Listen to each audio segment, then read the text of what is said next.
నమస్తే, welcome to our channel. నేను మేసిరి. ఏపీలో చంద్రబాబు నాయుడు గారి ఎత్తుకి జగన్మోహన్ రెడ్డి టీం మరి చిత్తైందా? ఎన్నికల ముందే వైసీపీకి భారీ షాక్ తగలనుందా? సో ఈ అంశాన్ని మనకు వివరించడానికి మనతో పాటు ఉన్నారు ప్రముఖ సీనియర్ జర్నలిస్ట్ దుర్గా కుమార్ గారు. నమస్కారం సార్. నమస్కారం శ్రీ, మన వీక్షకులు కూడా నమస్కారం సార్. ఇప్పుడు చూస్తుంటే ఎలక్షన్స్ అయితే ఖచ్చితంగా మనకు ఒక 30 రోజుల్లో ఉంది. సో ఇప్పుడు వైసీపీకి ఒక భారీ దెబ్బ తగిలింది అన్నట్టుగా మనకి వార్తలు వస్తున్నాయి. ఇంతకీ ఆ భారీ దెబ్బ ఏంటంటారు? ఒకటమ్మా, ఇప్పుడు కిందటిసారి ఎలక్షన్ అంటే 2019లో జరిగిన ఎలక్షన్స్ అప్పుడు జగన్మోహన్ రెడ్డి గారి పార్టీకి ఆయాచితంగా ఒక బెనిఫిట్ ఏం జరిగిందంటే వివేకానంద రెడ్డి గారి హత్య కేసు కలిసి వచ్చింది. అది వాళ్ళ కుటుంబంలో వాళ్ళు చేసినా కూడా దాన్ని ప్రతిపక్షాలు చేసినాయి, ముఖ్యంగా చంద్రబాబు నాయుడు గారు, లోకేష్ వీళ్ళ మీద నెట్టేసి ఆ రకంగా లబ్ధి పొందాడు.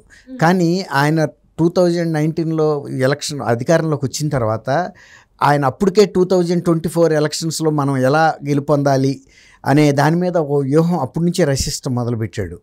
అయితే ఒక ప్రభుత్వం ఏదైనా ప్రజల అభిమానం చూరగొనైనా అధికారంలోకి రావచ్చు, లేదు ప్రజలను వంచన చేసి అయినా అధికారంలోకి రావాలి.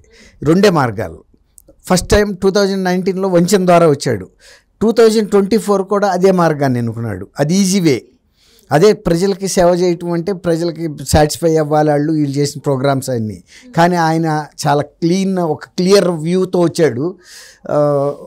అప్పటికి మనం ఒక వ్యవస్థను ఏర్పాటు చేసి వాలంటీర్ వ్యవస్థ ద్వారా దాదాపు ప్రతి ఊళ్ళోనూ ఒక 10-15 మంది వాలంటీర్ని పెట్టుకుని వాళ్ళకి ప్రభుత్వం నుంచి వేతనం ఇస్తూ పార్టీ తరపున ప్రచారం చేస్తూ ఈ వెల్ఫేర్ స్కీమ్స్ ఇచ్చేది జగన్మోహన్ రెడ్డి గారు అనే ఒక బలమైన మెసేజ్ని వాళ్ళ మనసులోకి తీసుకెళ్ళిపోవాలి ఈ లబ్ధిదారులందరికీ.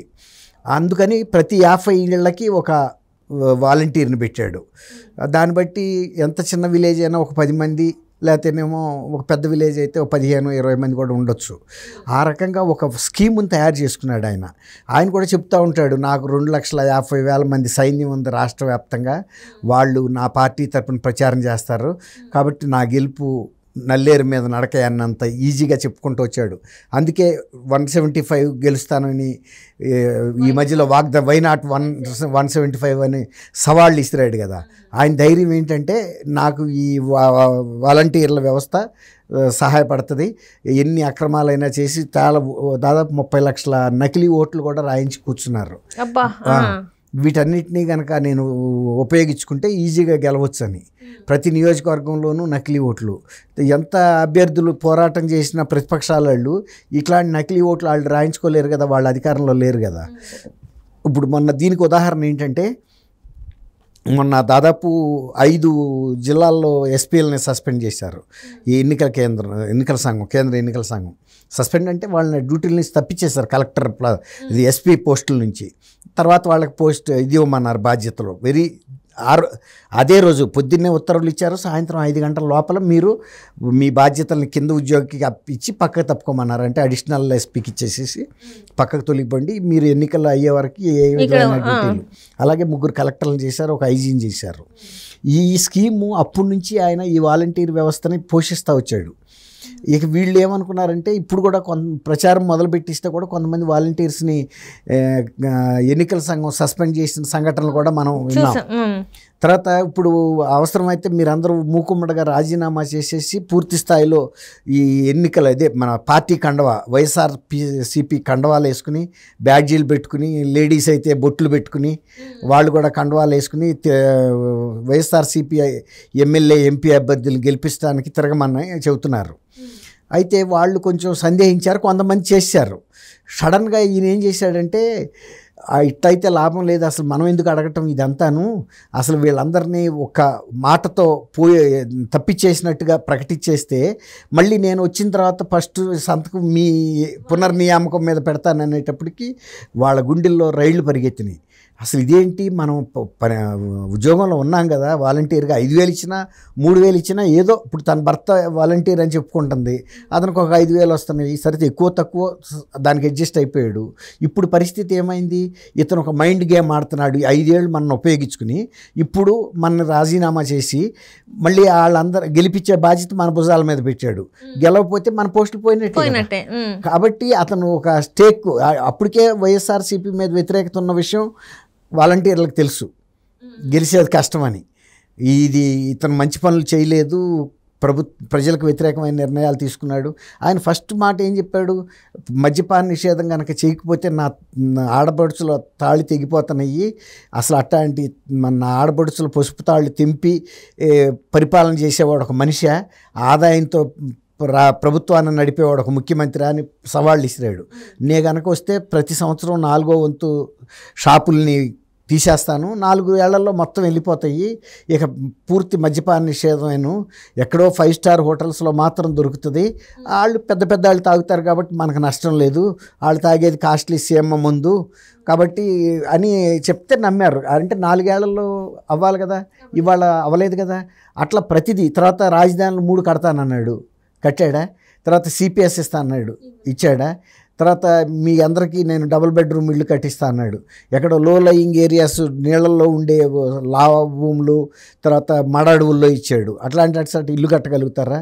ఈ విధంగా ఆయన 99% హామీలు అమలు చేయలేదనేది ప్రజలకు అసంతృప్తి మిగిలిపోయింది. కానీ తను చెప్తున్నాడు కదా, ఏవైతే హామీలు ఇచ్చినా అవన్నీ నేను నెరవేర్చేసాను. 99 అన్నాడు కదా, ఆ ఒక్కటి ఎందుకు చెప్పట్లేదు? ఆ ఒక్కటి చెబితే ప్రజలు ఓకే 99 చేసావు, ఆ ఒక్కటే కదా, నువ్వు వచ్చిన తర్వాత చేస్తాడని నమ్ముతారు. ఆ ఒక్కటి ఎందుకు చెప్పట్లేదు? ఆ ఒక్కటే ఆయన మర్చిపోయాడా? అక్కడే ఉంది అసలు మతలబ్ అంతా. ఆ ఒక్కటి చెబితే మిగిలిన అన్నీ కూడా చదువుతారు, అయ్యే కాదు ఈ కూడా చేయలేదని. అందుకని ఆ ఒక్కటి చెప్పట్లా. అది అందుకనే ఆ ఒక్కటే చెప్పాలి కదా. కేవలం ఆ ఒక్కటే, ఏది నేను పోలవరం ప్రాజెక్ట్ పూర్తి చేయలేకపోయాను, అదొక్కటే నా వల్ల లోపం, అది కూడా వచ్చిన 5-6 నెలల్లో చేస్తా అంటే అదొక్కడు ఒప్పుకుంటారు. కానీ మిగిలిన అన్ని లిస్ట్ వస్తుంది కదా. పోలవరం జీవనాడి కదా, 72% తెలుగుదేశం పూర్తి చేసి వెళ్తే 5 ఏళ్ళు 2% అని నువ్వు చేసేది. తర్వాత 3 రాజధానులు కడతానన్నందుకు 3 రాజధానులు ఎక్కడన్నా కట్టావా? తర్వాత విశాఖలో తను బిల్డింగ్ కట్టాడు కదా సార్. ఏం బిల్డింగ్ అది? ఏం బిల్డింగ్? ఇప్పుడు అది చెప్పలేకపోతున్నారు. అదే ఆయన బస్సు కోసం కట్టారని చెప్పారు, ముఖ్యమంత్రి బస్ అని. కానీ ముఖ్యమంత్రి బస్సుకి 430 కోట్లు పెట్టి, ఒక పక్కనేమో 370 కోట్లకి ఏమో సచివాలయాన్ని తాకట్టు పెట్టి ఆ డబ్బులు తీసుకెళ్ళి అట్లాంటి భవనం కడతారా? అది కూడా టూరిస్టు ఇదే గెస్ట్ హౌస్ అని చెబుతున్నారు. నెలకి సంవత్సరానికి 50 కోట్లు రిలీజ్కి ఇవ్వచ్చు అని. మరి 50 కోట్లు లీజుకి ఇస్తే ప్రభుత్వం 8 ఏళ్లలో 9 ఏళ్లలో దాని డబ్బు దానికి వస్తుంది. నిజంగా కనుక అతను అట్లా చేయగలిగితే మంచి పనే. కానీ 50 కోట్లు ఇచ్చేవాడు లేడు, ఈయన ఇచ్చే పరిస్థితి లేదు. ముఖ్యమంత్రిగా నేను ఇప్పుడు వస్తున్నాను అన్నాడు, రాజధాని మారుస్తా అన్నాడు, ఈ పండగ అన్నాడు, ఆ పండగ అన్నాడు, మార్చాడా?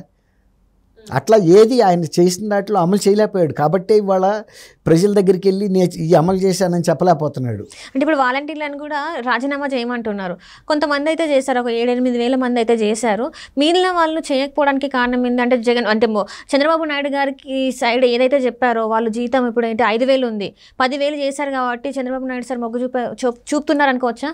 ఆ 5,000 మంది కూడా ఎట్లా రాజీనామా చేశారంటే, ఒక మబ్బులో పెట్టారు అతన్ని, ఒక మైకంలో. మళ్ళీ మీకు ఉద్యోగాలు మేము ఇస్తాం వచ్చిన తర్వాత అని. ఇప్పుడు వాళ్ళు వెళ్ళి మళ్ళీ ఉపసంహరించుకుంటారు. ముఖ్యమంత్రి చంద్రబాబు నాయుడు గారు ఏం చేశాడంటే, ఆయన ఒక మంచి ఉద్దేశంతో మీకు 5,000 కాదు 10,000 ఇస్తాం, ఇతను ఏమంటున్నాడు, ఈ వ్యవస్థను రద్దు చేస్తాడు చంద్రబాబు అనే చేయను అని చెప్పాడు. ఇంకా కూడా మీకు ఇంకా బాధ్యతాయుతమైన పదవులు ఇచ్చి బాధ్యతలో ఇంకా కూడా అవకాశం ఉంటే నేను మీకు శాలరీ పెంచుతాను, లేదు ఉపాధి అవకాశాలు ప్రైవేట్లో విపరీతంగా కల్పిస్తాం కాబట్టి మీ అంతటి మీరు వేరే ఉద్యోగాలకు వెళ్ళి మారిపోయినా మాకు సంతోషమే, మీరు బాగుండాలి, ఓ 25,000-30,000 శాలరీ వచ్చేలాగా చూడాలనేది ఆయన ఉద్దేశం. కాబట్టి ఈయన అనుకున్నది ఇప్పుడు ఆయన మీదే రివర్స్ అయ్యారు. వాళ్ళు ఎవరు కూడా ఇక వైఎస్ఆర్సీపీ మాయలో పడే పరిస్థితిలో లేరు, వాళ్ళ అభ్యర్థులు కూడా ఇక ప్రచారం కూడా చేయరు. జగన్మోహన్ రెడ్డి ఇప్పుడు ఈయనేమంటున్నాడు, మీరేమి ఇట్లాంటి పిచ్చి పనులన్నీ చేయక్కర్లా, ఉద్యోగం ఇచ్చామని చెప్పి వైఎస్ఆర్సీపీ వాళ్ళు వీళ్ళతో ఊడిగం చేయించుకుంటున్నారు, అట్లాంటి పనులు కూడా మీరు చేయొద్దు, మీ ఆత్మగౌరవాన్ని మీకు కాపాడేటట్టుగా నేను చూసుకుంటానని చెప్పాడు. చంద్రబాబు నాయుడు గారు ఎప్పుడైనా ఒక పాజిటివ్ పర్సన్ కాబట్టి ఆ రోజు అన్నా క్యాంటీన్లు పెట్టి ఫుడ్ పెట్టాడు, ఆయన దిగిపోగానే ముగిశాడు. బేదలకి పొట్టకొట్టే వ్యక్తి ఇప్పుడు వాలంటీర్లను కూడా పొట్టకొట్టడానికి సిద్ధపడ్డాడు. తన పని అయిపోయింది కదా. కాబట్టి వాళ్ళు వాలంటీర్లు అర్థం చేసుకుని 5,000 మంది కూడా ఉపసంహరించుకుంటారు ఖచ్చితంగా. కాబట్టి వాళ్ళు వైఎస్ఆర్సీపీకి ఇంకా ఇట్లాంటి అక్రమ మార్గాల్లో హెల్ప్ చేసే పరిస్థితి అయితే ఉండదు. Right thank you so much. Thank you అమ్మా సిరి, మన వీక్షకులు.